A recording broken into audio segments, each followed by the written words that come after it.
In medieval Europe, one job had a 30% mortality rate. They were called pregustatores, official poison taste testers for kings and emperors, and their deaths accidentally built modern toxicology. Ancient Rome had dozens of these tasters employed full-time in the imperial palace. Every meal, every drink, every delicacy had to pass through their bodies first. If the emperor wanted strawberries at midnight, someone had to eat them first. The role was so dangerous that tasters were often slaves or prisoners given the choice. Taste the king's food or face execution. Most chose the food. Emperor Claudius kept 30 tasters on rotation after his predecessor was poisoned. But here's the twist.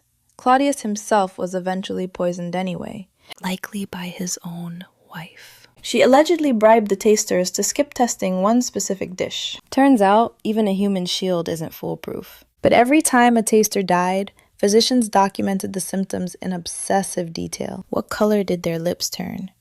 How long until convulsions? Did they vomit blood?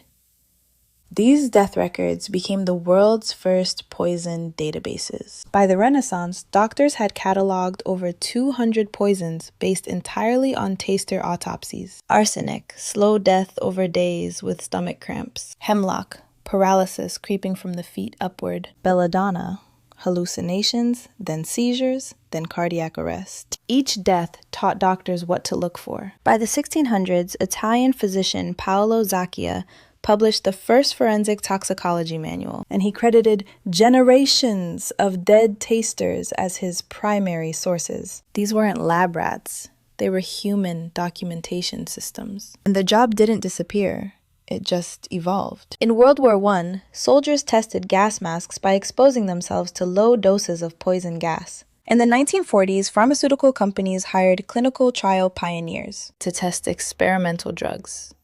Same concept, fancier name. Today, we call them Phase 1 trial volunteers. But the legacy of the ancient tasters lives on in every drug label. Every may cause dizziness warning exists because someone, somewhere, got dizzy first.